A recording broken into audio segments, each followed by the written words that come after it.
नमस्कार। आदि योग में आपका स्वागत है। हम बहुत दिनों बाद आज मिल रहे हैं। लगभग 2 हफ्ते से मैं वीडियो नहीं बना रहा हूं क्योंकि मेरी ग्रेजुएशंस की लास्ट कुछ एग्ज़ाम्स थी, इसीलिए मैं वहां पर कुछ समय बिज़ी हो गया था, इसीलिए कुछ भी वीडियो मैंने नहीं बना सका। आज आया हूं आपके साथ कुछ टाइम स्पेंड करने के लिए, आपकी ज़िंदगी बदलने के लिए मैं फिर से आ गया हूं। और ये जो रिस्पॉन्सिबिलिटी है ये मैंने खुद अपने हाथों से ली है, जिससे कि मैं और लोगों को बदल सकूं, अपने जीवन से प्रभावित कर सकूं दूसरों को। तो ज़्यादा बात नहीं बढ़ा के आज की वीडियो हम शुरू कर रहे हैं। हमारे जीवन में सबसे बड़ी जो प्रॉब्लम है, हम सब कुछ टच कर चुके हैं ऐसी तो नहीं है, कुछ अभी भी बाकी है जो हमें सबसे अलग कर रही है। हर वक्त हमारे अंदर की एक ऐसी थॉट्स जो हमको खुद को हर लोगों से अलग कर रहे हैं, वो जो है उसको ही ईगो कहते हैं।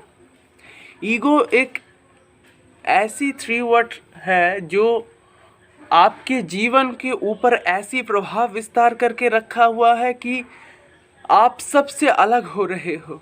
हर दिन हर एक रिलेशनशिप में दरार आ रहे हैं इसी ईगो की वजह से।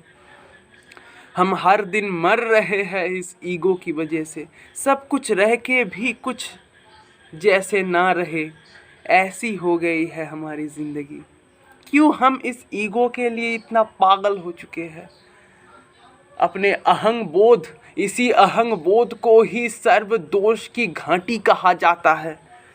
वेदांत में, गीता में, सब जहाँ जहाँ पर भी जितने भी स्पिरिचुअल बुक्स है ना, वहाँ पर।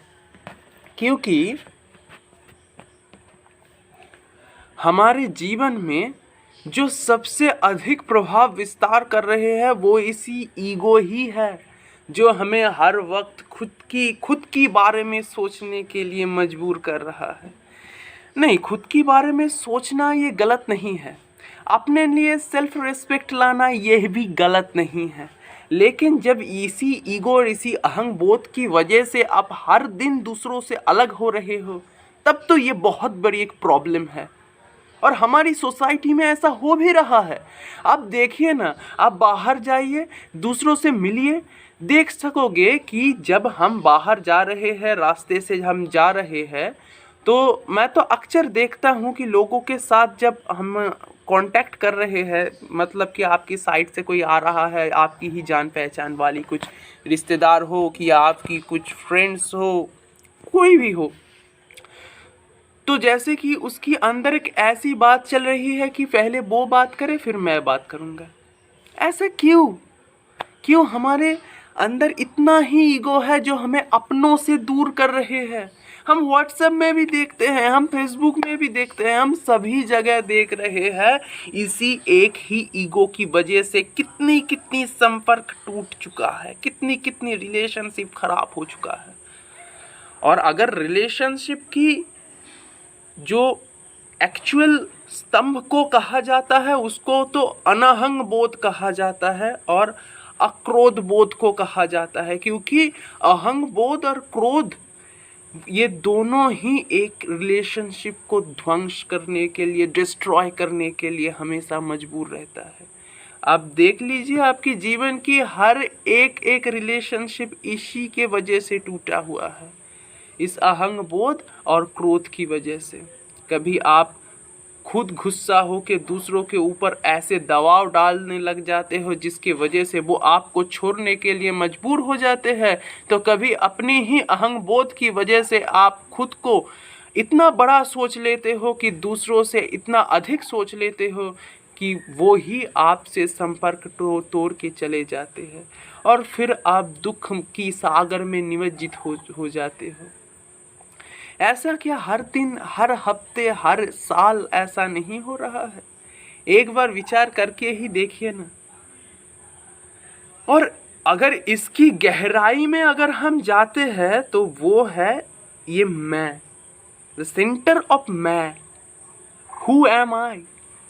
इसी क्वेश्चंस के साथ हमें ठहरना है। हम पहले भी इसी हुआ ये माय की क्वेश्चंस के ऊपर बहुत चर्चे कर चुके हैं, और अब जो ईगो की पॉइंट ऑफ व्यू से मैं बात कर रहा हूँ, ये ही वही पॉइंट ऑफ व्यू है जहाँ पर आप खुद के लिए ही खुद एक थॉट्स बना के बैठे हैं कि मैं ये हूँ, मैं वो हूँ, कि पता नहीं कि मैं कौन हूँ।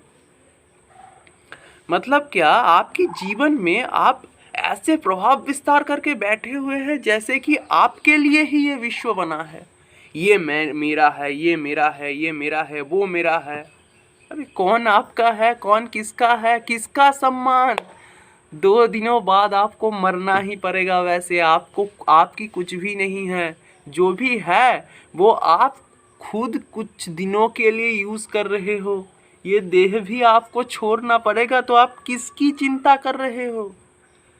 हाँ, कुछ समय के लिए कुछ सेल्फ रिस्पेक्ट रहना तो ज़रूरी ज़रूर है, और समाज के पॉइंट ऑफ व्यू से हमें सेल्फ रिस्पेक्ट हमारी रहना उचित ही है। लेकिन हम अगर बार बार इसी सेल्फ रिस्पेक्ट को ना देख करके एक ऐसी ईगो, एक ऐसी थॉट्स को क्रिएट कर रहे हैं हम जानबूझ के या ना जान के, जहाँ पर खुद को ही खुद एक ऐसी पॉइंट ऑफ व्यू से देख रहे हैं जैसे कि हम सबसे बड़े हैं, कुछ भी कर ले सकते हैं हम। मैं तो ये हूँ, मैं तो वो हूँ, मैं क्यों उससे बात करने जाऊँगा, वो मेरे साथ बात करने आएगी, मैं खुद क्यों जाऊँगा, खुद क्यों सॉरी बोलूँगा।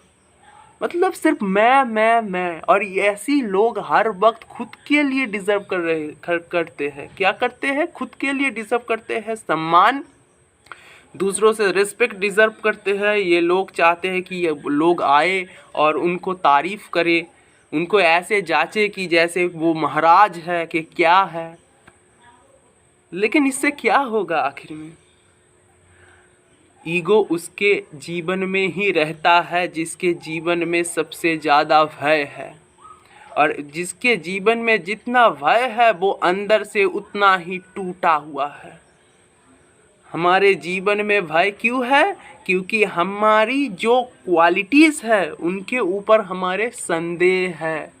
मैं खुद अच्छा हूँ, खुद बड़ा हूँ, खुद क्वालिफाइड हूँ, ऐसे जो थॉट्स है, जो एक्चुअल है, उनको कोई ईगो नहीं रहता, कुछ भी ईगो नहीं रहता। लेकिन जिसके अंदर इसी डर बैठा हुआ है कि मुझे लोग श्रद्धा देंगे या ना देंगे, रिस्पेक्ट देंगे ना देंगे, क्यों नहीं देंगे, मुझे तो देना ही चाहिए, उनके अंदर रिस्पेक्ट की एक डर होती है।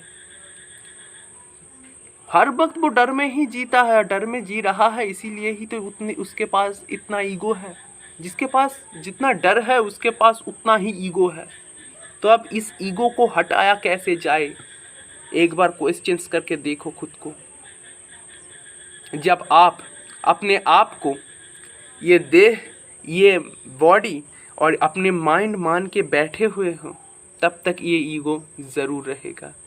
लेकिन जब आप खुद की सेंटर पॉइंट को देख लेते हो कि एक्चुअल में आप कौन हो, दूसरों से अलग हो या आप एक ही हो, जब आप रियलिटी को एज इट इज़ देख सकते हो, जब आपके जीवन पर एक ऐसी स्टेट आ जाए, आपकी दृष्टि पर एक ऐसी स्टेट आ जाए जहाँ पर आप एज इट इज़ सब कुछ देख सकते हो कि आप क्या हो और दूसरे क्या है, क्या आप उनसे अलग हो या आप ही वो हो, उससे जुड़े हुए हो।